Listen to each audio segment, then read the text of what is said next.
This isn't the first time you've seen complete the square. You did complete the square in Algebra 2. And we'll be using the box to do this. And the idea with complete the square is you can't double bubble, or usually you can't double bubble. Sometimes you can, but we're going to use complete the square method anyway. And one of the things we're going to do is the C value that we have here, whatever that is, I don't care what it is, we need to get it to the other side. So I'm going to add 5 to the other side. You don't want to have a C value there. So now we have x squared plus 4x equals 5. Okay, so this is what we're going to be working with.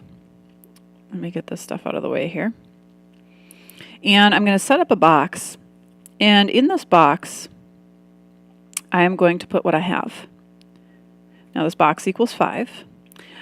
I'm going to put what I have. I have x squared. That goes in the top left, just like we're used to. That'll be x and x. And then I have 4x, and I split that up exactly. So I take 4 and I divide it by 2, and I get 2x. So I'm going to put 2x and 2x, because the whole point of it is that we have a square. And so in order to have a square, you have to have these two things be exactly the same, because in order to get this, I would need a 2.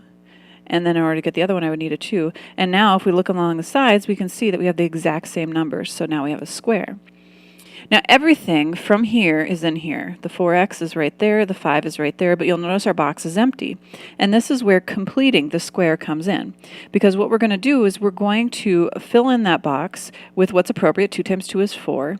But here's the thing. We just added a 4 there that wasn't in our equation. So it's like if we were up here and we added a 4, we have to do that to the other side too to keep it balanced. So we need to add a 4 out here to keep it balanced. And so now what we have is we have x plus 2, and we have this x plus 2. And so really, technically, we have 2 of them. Because it's a square, it's always going to be that way. You're always going to have identical bubbles. So what we'll do is we'll write x plus 2, but we'll actually write that with a squared, equals the 9 on the other side. And now that is what we're going to work with now to solve the rest of this.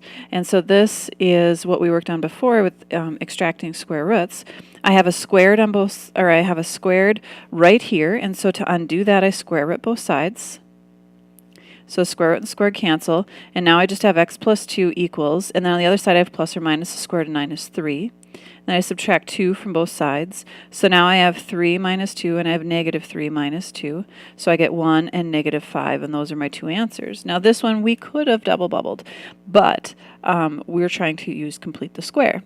Now, there's times where you're going to get something where maybe, let's say on that side of it, we have, maybe we get down to the point where it's x plus 2 squared equals 5.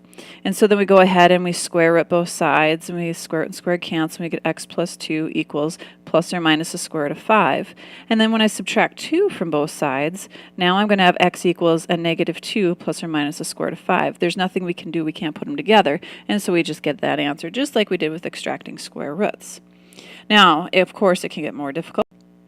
So one of the biggest rules with completing the square is that you cannot have a number in front of x squared.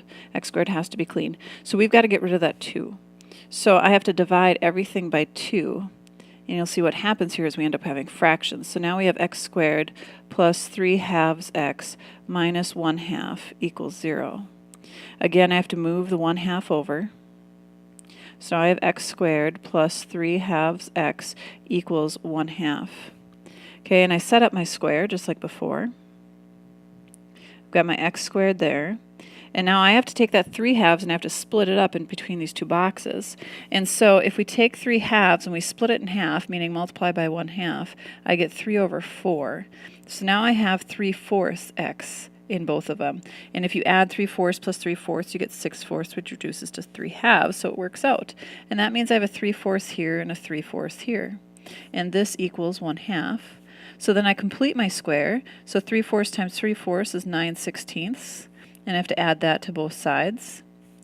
And so now I have the bubble x plus 3/4 squared equals, and then on the other side I have to get a common denominator, and I have 8 over 16 plus 9 over 16 gives me 17 over 16. And then we go through the process just like before. I'm going to square root both sides. Square root and squared cancel. I get x plus 3/4 equals, and then over here I get plus or minus the square root of 17 over the square root of 16 is 4. And then I subtract 3/4 from both sides. And then we end up with x equals, this is going to get kind of scrunched together. Let's see if I can move some of the stuff out of the way here. X equals, and what do I got? Negative 3/4 plus or minus the square root of 17 over 4. And that's what that is, put into that form. And so here is my answer using complete the square.